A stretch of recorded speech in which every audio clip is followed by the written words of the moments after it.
Ya, baik, kita akan mulai uh, kuliah kita pada pagi hari ini. Ya. Ya. Assalamualaikum warahmatullahi wabarakatuh. Selamat pagi, salam sejahtera untuk kita semua. Di pagi hari ini kita lanjutkan kembali kuliah kita, yaitu mata kuliah seminar, di mana kan sebelumnya ya sudah melangsungkan UTS dan kemudian juga sudah kuliah.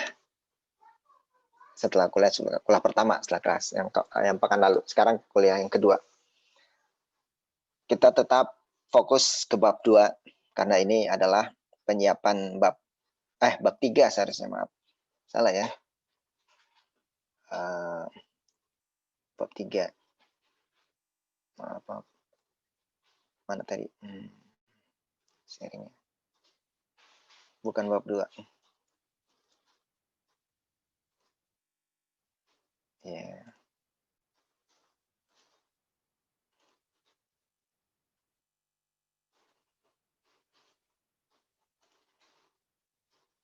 Ya, ke bab 3, yaitu metodologi penelitian. Ya. Ke bab 3 yaitu metodologi penelitian, dan ini memang merupakan bab terakhir untuk mata kuliah seminar ini. Jadi nanti di UAS ya, di ujian akhir semester ini bab 3 ini. Tapi juga tetap bab 1, bab 2, bab 3. 3 bab, bukan hanya yang diseminarkan atau disidangkan itu hanya bab 3-nya saja.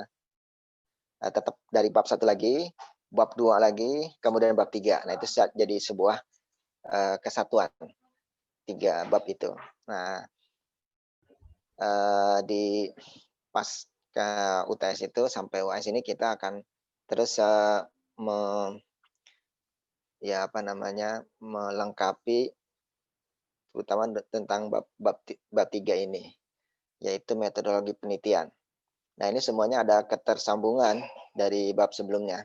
Ya, bab 1, bab 2 ya, penyiapan pustaka, di mana kita sudah dapatkan variabel indikator, dan ini kemudian dilanjutkan dengan bab 3, yaitu kebutuhan datanya apa. Dari variabel indikator tersebut kan akan muncul kebutuhan datanya apa. Nah, kebutuhan data ini setelah datanya sudah kita inventaris, kemudian akhirnya di dalam metode penelitian ini ada 2 hal. Yang pertama adalah pengumpulan data. Nah, pengumpulan datanya itu dengan apa? Ya, dengan teknik apa pengumpulan datanya tersebut. Nanti dilihat juga datanya, dia jenisnya data apa. Ada datanya data primer yang harus dilakukan pengukuran di lapangan atau diambil di lapangan, atau data sekunder yang kita kumpulkan dari instansi-instansi tertentu. Dan juga apakah dia bentuknya juga datanya ini kuantitatif atau kualitatif. Nah, itu juga nanti berhubungan. Nah, bagaimana akhirnya nanti metode untuk pengumpulan datanya jadi seperti apa ya. Kalau di datanya sekunder, berarti datanya dari lapangan, berarti pakai teknik apa untuk mengambil data tersebut ya. Apakah dengan wawancara, dengan dan sebagainya, kuesioner ya. Kalau yang sekunder dengan apa ya, mungkin dengan datang ke instansi dan sebagainya. Kemudian setelah data tersebut ada, kemudian diolah, pengolahan data ya, dengan cara apa diolah itu, dan kemudian dianalisis. Nah, ini puncaknya itu di bab 3 ini adalah analisis data. Ya, dianalisisnya dengan metode apa dianalisisnya? Bermacam-macam metode, banyak sekali ya. Jadi ada itu. Nah, sekarang sebelum kita masuk kepada pengolahan data, pengumpulan data, pengolahan data dan analisis data, sekarang kita lebih memfokuskan pada data itu tersendiri ya. Jadi data itu jenisnya apa, terus bagaimana data itu ya, apa saja data yang kita kumpulkan dan lain sebagainya. Nah, ini kan akan kita bahas pada pagi hari ini. Ya, nanti berikutnya di kuliah berikutnya tentang yaitu pengumpulan datanya seperti apa dan juga analisis data. Ya. Jadi yang akan kita bicarakan adalah pertama jenis-jenis data, kemudian data kuantitatif dan kualitatif. Nah ini aja data kuantitatif dan kualitatif. Bagaimana itu yang kuantitatif dan yang kualitatif. Kemudian penyajian datanya. Ya. Setelah kita dapatkan data tersebut, kita sajikan seperti apa data tersebut agar mudah untuk membacanya, mempelajarinya, mengklasifikasinya, dan lain sebagainya. Nah, sekarang kita masuk yang pertama, jenis data. Jenis data itu, jadi data sendiri adalah sesuatu yang diketahui atau sesuatu yang diasumsikan atau anggapan. Ada juga elemen, kalau itu adalah satuan terkecil, ada juga karakteristik, ya, jadi ciri-cirinya. Misalnya, data tersebut ada berdasarkan jenis kelamin, usia, pendidikan, gaji, jabatan, dan sebagainya. Nah, kemudian data-data tersebut ada asal data. Nah, ini asalnya dari mana? Dari data primer, ya, berarti observasional, jadi observasi ke lapangan, melihat ke lapangan. Kemudian ada data sekunder atau literal. Kemudian saat pengambilan ada datanya yang retrospektif, waktunya lampau, data prospektif, data ke depan. Tapi yang kita biasa pakai sih istilahnya itu time series, ya. Dan biasanya kita di penanalogi ini menggunakan datanya itu data time series. Jadi tidak hanya data yang tahun ini saja existing, tapi juga data-data tahun-tahun sebelumnya. Ya. Data perkembangan penduduk, data produktivitas misal pertanian, ya. Kemudian untuk data penggunaan lahan, perubahan penggunaan lahan, itu kan tidak bisa hanya satu data, dia harus time series tahun-tahun sebelumnya. Dan kebanyakan, ya memang hampir seluruhnya kita gunakan data-data time series, ya, penelitian-penelitian kita ini. Kemudian dimensinya ada tunggal, ya, ada yang ganda, ada juga skala pengukurnya. Nah, ini nanti kita akan lebih bahas lagi. Ada nominal, ordinal, interval, dan rasio. Ya. Nominal yaitu jenis kelamin, suku misalnya. Kalau ordinal tingkat pengetahuan, interval suhu tubuh, rasio itu kadar HB umur dan sebagainya. Ada kuantitatif ya, dapat diangkakan, dan kualitatif tidak dapat diangkakan. Nah, data juga ada tingkatannya. Tingkatan pertama itu data yang diteliti langsung ya. Nah, kebanyakan kita ini seperti ini. Ya, kita mengetahui karena kita ingin meneliti wilayah penelitiannya itu di daerah kita, ya, di daerah kita. Jadi dan kita sendiri yang melakukan pengamatan tersebut, mengamati bagaimana pariwisata di pantai tempat kita ingin melakukan penelitian kan, berarti kita melakukan pengamatan langsung. Jadi kita adalah first level data kita yang pertama itu karena kita sendiri yang mengamati sebagai peneliti sendiri yang mengamati ada di lapangan itu tersendiri ya. Apakah itu tadi ya jenis penelitian pariwisata misalnya pantai atau danau atau juga transportasi misalnya di stasiun atau di moda transportasi seperti LRT, MRT dan sebagainya kan berarti ke lapangan langsung. Ada juga yang second level data. Jadi pengamatan yang dilakukan peneliti terhadap gejala-gejala tertentu. Jadi gejala-gejalanya yang diamati. Nah, kalau yang tadi langsung sumbernya yang pertama. Kalau yang ketiga ini data yang sudah tercatat. Nah, jadi si peneliti tidak sampai ke lapangan, tapi dia sudah mendapatkan data tersebut dalam bentuk yang sudah tercatat. Ya, seperti di data-data BPS, data dari instansi-instansi yang lainnya. Nah, ini kemudian jenis data ini dia. Ada data primer dan data sekunder. Nah, ini sering sekali disebutkan di dalam TA di dalam seminar atau skripsi atau TA, ya. Datanya jenisnya apa? Data primer atau data sekunder? Ya, intinya sebenarnya kalau data primer adalah data yang diambil langsung atau diukur langsung, atau dikumpulkan langsung oleh si peneliti itu tersendiri. Jadi dia melakukan pengamatan, dia datang ke lapangan, dia ukur dan lain sebagainya. Seperti data misalnya, apa namanya, curah hujan misalnya, berarti datang sendiri gitu. Atau mengukur kadar pH air, berarti dia datang sendiri, dia mengukur sendiri dengan mengambil beberapa sampel. Sampel di titik ini, dan itu sudah ditentukan terlebih dahulu. Ya. Atau data kemacetan, ya, di jalan, ruas jalan apa, lakukan pengamatan, kemudian dilakukan, dia sudah disusun dulu desain pengumpulan datanya, di jam tertentu ketika sibuk, ya. Kemudian harinya juga ditentukan, apakah rata-rata hari dibedakan harinya hari kerja dan hari libur, weekday atau workday, kemudian juga jamnya berapa, ya, jam-jam peak hour ketika sedang macet-macetnya dihitung. Kemudian letaknya di mana? Biasanya kalau kemacetan sudah ditentukan juga, oh ruas jalan, misalnya memang kita teliti lokasi penelitiannya di ruas jalan dari A ke B. Nah, nanti misalnya di lampu merahnya atau di pertigaan atau perempatannya dan lain sebagainya.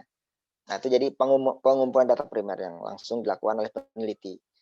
Adapun data sekunder, intinya adalah data yang tidak dilakukan penelitian langsung oleh si peneliti. Jadi didapatkan dari sumber-sumber yang lainnya, sumber dari instansi, dari dan lainnya sebagainya ya. Jadi tidak melakukan sendiri pengumpulan datanya.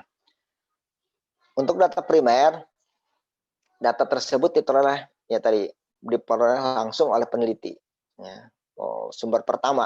Jadi kemudian juga melakukan pengumpulan langsung ya sama. Kalau memang penelitiannya itu ke arah sosial seperti persepsi atau preferensi, berarti langsung kepada masyarakat. Ya meskipun saat ini karena kondisi pandemik dengan melakukan kuesioner ya, tapi dengan memanfaatkan teknologi ya, dengan medsos dan sebagainya. Tapi pada hakikatnya dia sebenarnya langsung kepada si apa namanya respondennya, orangnya ya, yang langsung kita ambil datanya. Bentuknya seperti jawaban dan sebagainya. Bisa kuantitatif, bisa kualitatif gitu. Data yang dikoleknya atau dikumpulkannya. Kemudian sejumlah cara yang dapat dilakukan, yaitu seperti wawancara, kuesioner, pengamatan, observasi, dan sebagainya. Ini untuk data primer. Sekarang data yang sekunder. Data yang tidak diperoleh dari sumber pertama. Ya, jadi sebaliknya. Data ini bisa berupa dokumen-dokumen resmi,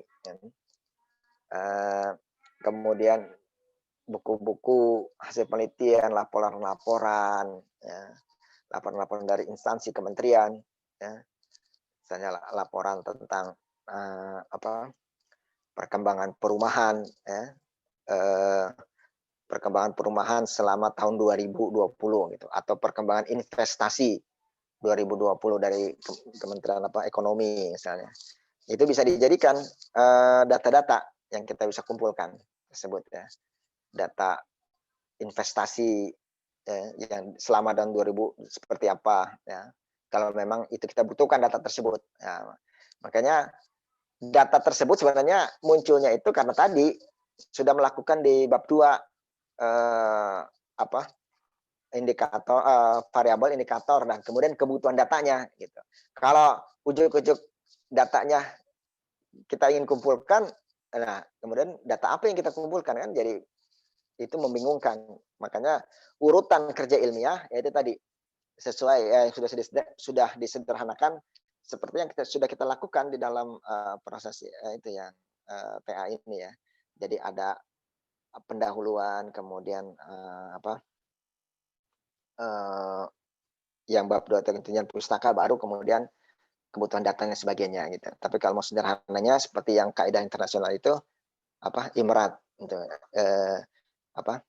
Introduction, method, result, discussion itu.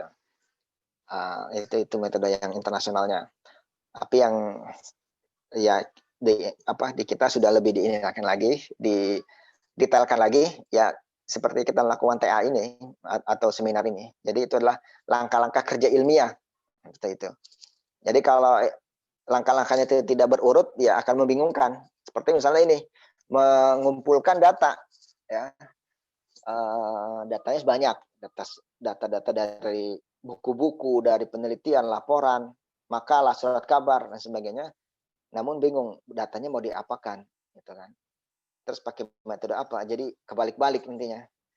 Kemudian masalahnya apa? Jadi datanya ini tapi masalah penelitiannya bukan ke sini. Ya, itu jadi tidak sesuai dengan urutan langkah kerja ilmiah, penelitian ilmiah.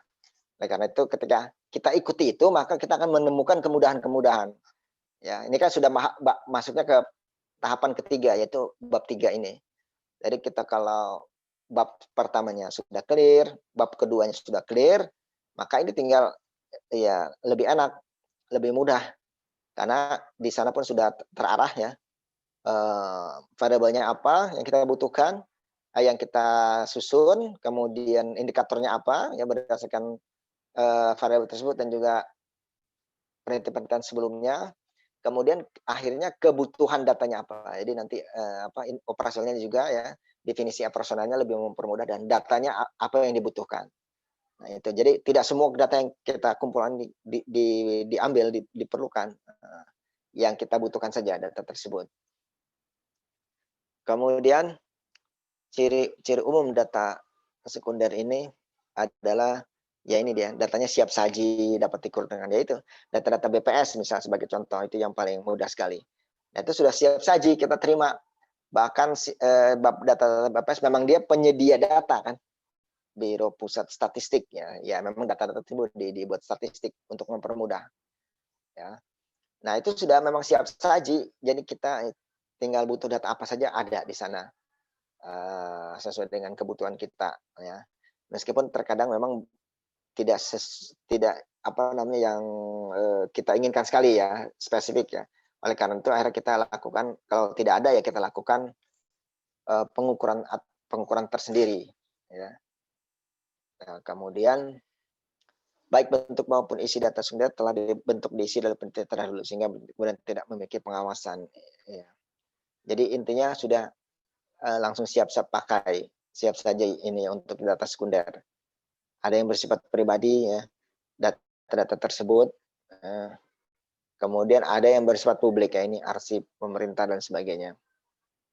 Kemudian ini data kuantitatif dan data kualitatif.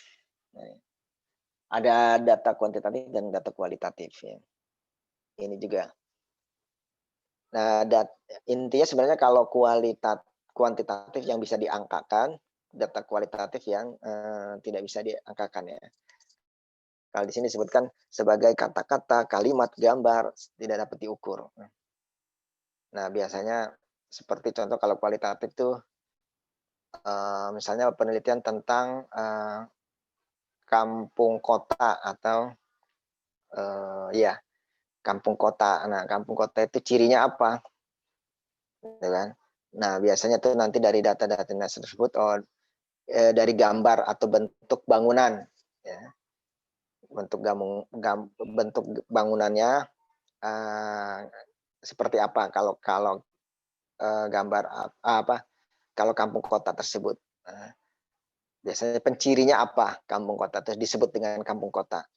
Nah, tetapi itu mengacu lagi pada teori. Teorinya seperti apa, kemudian bagaimana pembagiannya, terus kemudian baru dilihat gitu. Jadi di situ ada yang kualitatifnya. Kalau yang kuantitatif ya ini yang bisa diukur. Jadi data-data yang berbentuk angka ya. Angka-angka data-data yang diukur ya dengan numeriknya. Kemudian data kualitatif. Ini data kualitatif umumnya dikuantitatifkan dapat diproses lebih lanjut ya. Terutama untuk kita ya PWK. Jadi data-data yang kualitatif, ini dikuantitatifkan agar kita mempermudah untuk diolah lagi, ya. Khususnya untuk kita nih sebenarnya PWK. Kalau ilmu sosial mungkin dia apa adanya gitu. Dia bisa membaca ya, misalnya kalau arkeologi ya dengan apa namanya, data-data yang ada di lapangan, ketika melihat itu ada apa, ada artefak atau ada gambar dan sebagainya. Nah, itu merupakan sebuah data di situ. Tidak perlu lagi proses lagi. Nah, dari situ dia bisa melakukan analisis data kualitatif. Nah, bagi kita PWK, data-data kualitatif ini biasanya kuantitatifkan lagi. Contohnya apa? Misalnya data persepsi atau preferensi tingkat pelayanan stasiun Duri misalnya. Di Jakarta Barat itu ada stasiun Duri kan. Nah, bagaimana preferensi atau persepsi dari pengguna terhadap pelayanan di stasiun Duri tersebut, ini sebagai contoh. Kan nanti akan dicari ditanyakan ke para pengguna bagaimana pelayanannya, tapi pelayanannya juga berdasarkan teori juga. Pelayanannya berdasarkan kebersihan, misalnya kerapihan, kemudian aksesibilitas, kemudahan maksudnya untuk melakukan perjalanan berikutnya dan sebagainya, itu kan banyak kriterianya. Nah, dari situ ditanya mereka, kalau kuantitas kebersihannya bagaimana, misalnya, oh kebersihannya ini bagus atau apa. Nah, nanti kemudian dikuantitaskan, kalau bagus skornya berapa, ya 3 misalnya, kalau yang sedang 2, yang buruk 1, kalau yang sangat buruk sekali 0. Jadi dikuantitatifkan, ya. Bisa di scoring atau lain sebagainya. Jadi untuk mempermudah lagi untuk lanjut ke proses berikutnya lagi. Ya. Nah, dan atau dari metode-metode atau dari contoh-contoh yang lainnya. Nah, adapun kualitatif juga dia ada data nominal atau diskrit biasanya. Sering kita temui istilah-istilah ini, diskrit, atau ada yang membuat judul buku atau juga judul penelitian ya, atau makalah atau artikel.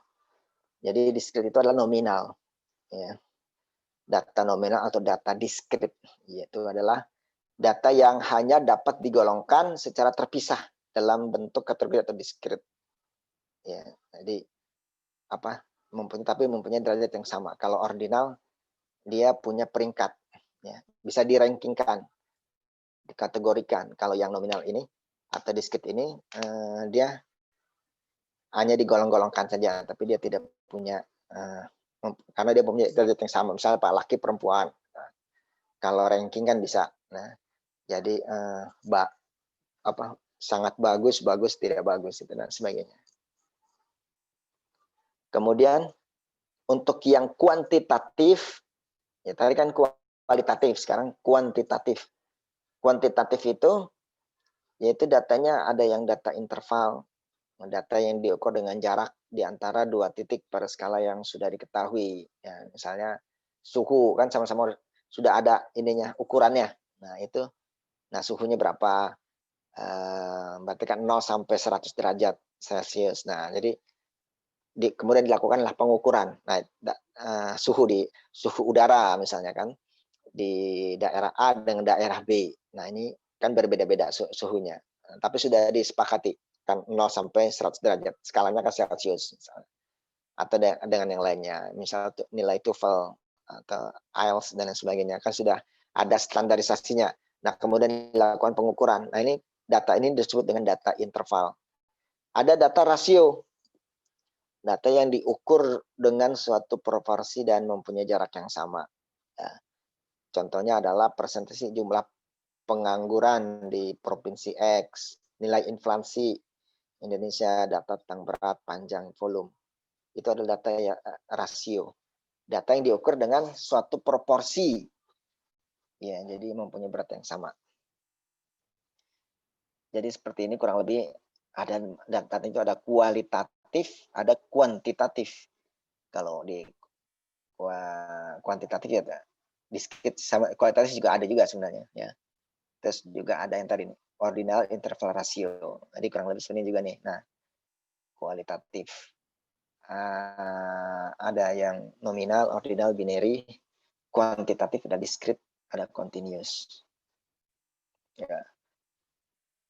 Kalau yang ordinal, ya ini ordinal, ada rankingnya. 1, 2, 3, 4, dan sebagainya. Interval, jaraknya sama, tidak mempunyai nilai 0 yang mutlak. Kemudian data rasio, jaraknya sama, tapi mempunyai 0 mutlak. Misalnya 0, 1, 2, 3, 4. Ya. Kemudian lanjutkan lagi, yang terakhir, yaitu penyajian data. Tadi kan kita sudah mengetahui data itu apa. Kemudian data itu ada data primer dan data sekunder. Nah, itu merupakan kunci itu. Kemudian yang ketiga tadi datanya data kuantitatif atau data kualitatif. Nah, itu. Ya, meskipun nanti juga ada analisis data kuantitatif dan analisis data kualitatif. Nah, jadi analisis data tersebut dilihat juga dia datanya apa. Kalau dia datanya kualitatif, nanti analisisnya ada. Analisis yang untuk data kualitatif. Ya. Contohnya tentang kesimpulan, kemudian terus pengumpulan datanya juga berbeda. Kalau kualitatif pengumpulan datanya seperti wawancara, fokus group discussion, terus kemudian kuesioner dan sebagainya. Kalau yang kuantitatif, pengumpulan datanya juga seperti apa ya, kuantitatif ya dengan cara diukur, dengan perhitungan, rumus dan sebagainya. Kemudian analisis datanya juga seperti apa. Kebanyakan kalau yang kuantitatif itu pakai statistik ya dan sebagainya.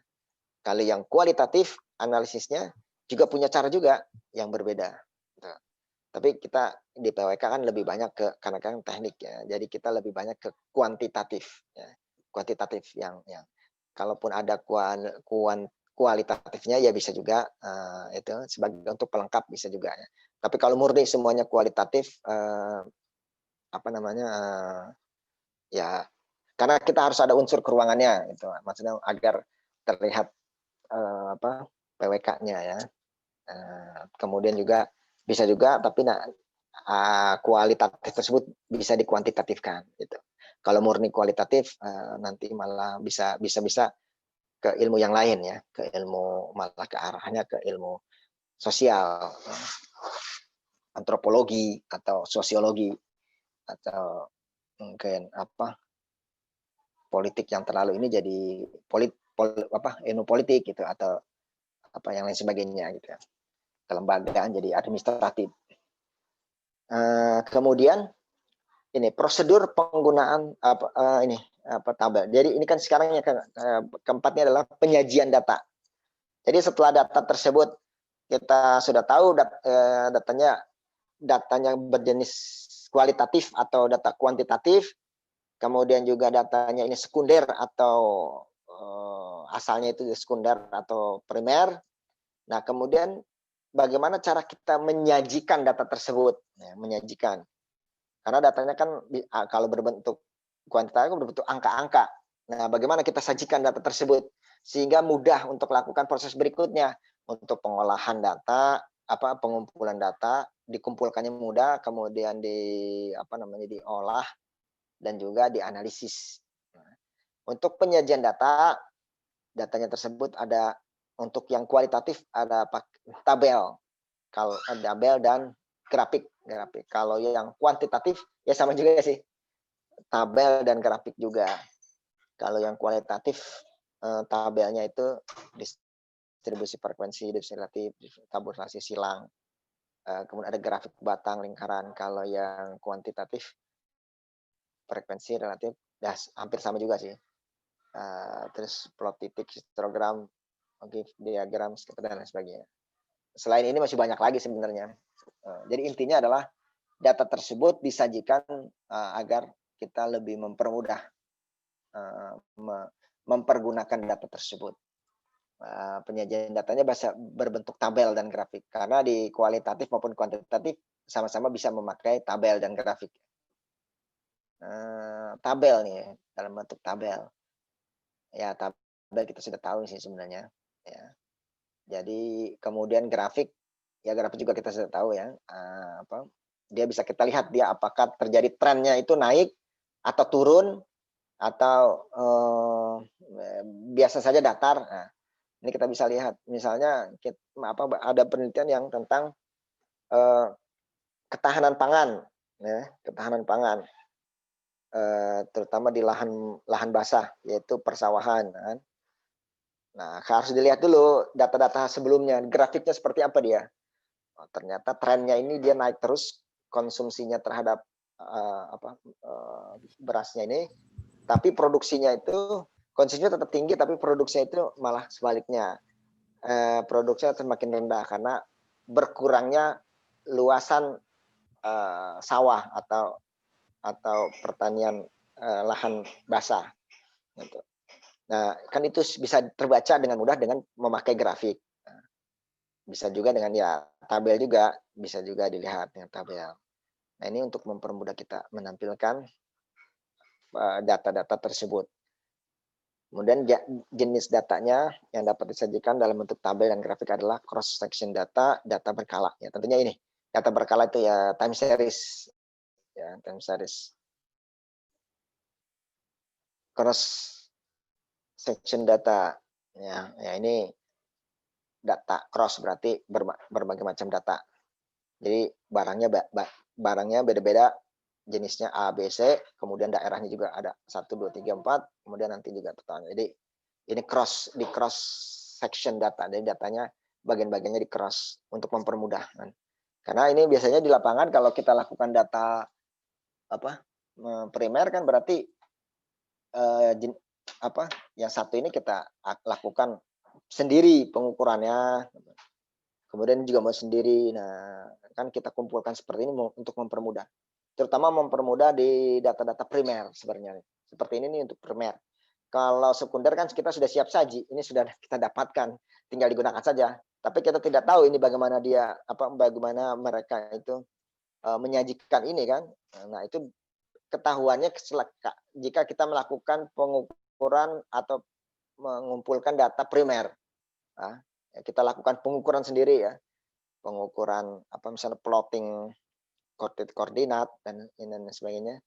Jadi kita bisa tahu, ternyata dengan adanya tabel-tabel seperti ini mempermudah kita membaca atau ketika data sudah dikumpulkan.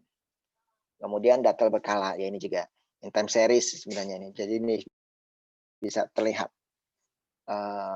dari tahun ke tahun bagaimana perkembangannya, apakah dia naik atau turun, atau stagnan dan sebagainya. Nah, tabel juga ada yang satu arah, ada yang dua arah, ada yang tiga arah. Ya, one way, two way, three way. Yang satu arah ini ya dilihat juga jenisnya kan. Ya, jenis datanya. Aslinya data yang dikumpulkannya. Jadi kalau ini kan satu arah misalnya hanya jenis kayu kemudian banyaknya cuma dua saja. Kalau yang dua arah, jadi ada yang laki-laki perempuan, kemudian fakultasnya. Kemudian yang tiga arah, misalnya, yang ada SD, SMP, SLTA, tapi juga ada masa kerjanya, ya, usianya, masa kerjanya nih karyawan kan. Kemudian ada grafik. Ada grafik, ya grafik juga sebenarnya ini udah dipermudah dengan adanya Excel atau juga di Word juga ada ini apa namanya. Jadi kita sudah dipermudah dengan berbagai macam ini teknologi. Ya ini untuk melihat misalnya hasil penjualan misalnya. Kemudian ada yang multiple. Ya seperti ini. Jika datanya sudah ada, ya tinggal dicoba-coba saja di Excel atau di Word, mana bentuk yang memudahkan kita untuk bisa melakukan analisis data tersebut lebih lanjut. Ya, ini kan penyajian data setelah kita dapatkan data tersebut. Bisa jadi data yang kita dapatkan baik yang sekunder juga ketika kita input lagi, kemudian kita tampilkan penyajian datanya, ya kita bisa tampilkan secara tabel atau juga secara grafik. Ya. Karena itu banyak sekali yang dibutuhkan itu ya. Seperti data misalnya penentuan ibu kota baru, maksudnya ibu kota provinsi ya. Deliniasi wilayah ibu kota provinsi kan berarti harus mengumpulkan data-data ya. Data-data itu data sekunder tentunya. Sekunder baik dari BPS, baik dari Departemen Pertanian atau kemudian juga dari perubahan lahan ya. Land use-nya, penggunaan lahannya. Nah, terus kemudian kan dibuat cross-nya itu ya. Sehingga ketahuan. Nah, itu data-data sekunder, namun kan kita input lagi dalam tabel yang memudahkan kita untuk melakukan analisis tersebut. Nah, bisa bentuk seperti ini. Ya nanti ya ketika data tersebut dilihat saja mana yang lebih memudahkan baik si peneliti maupun user yang lain, orang lain yang melihat penelitian tersebut, dia lebih mempermudah membacanya seperti apa. Ya dengan bentuk-bentuk yang kita bisa lebih mudah mereka membacanya. Baik dari segi tampilan maupun dari segi yang lain, seperti warnanya dan sebagainya. Nah, kan pie chart ya. Nah, ini juga seperti ini. Jadi misalnya perkembangan corona dan sebagainya. Grafik juga. Jadi intinya penyajian data itu mempermudah kita setelah kita dapatkan data tersebut, baik secara primer di lapangan maupun yang sekunder yang kita dapatkan dari pihak ketiga ya, atau pihak yang lain ya, pihaknya yang kita bisa kumpulkan. Nah, itulah kemudian kita lakukan mempermudah untuk pengolahan data dan analisis data ya. Baik, itu materi untuk pada pagi hari ini.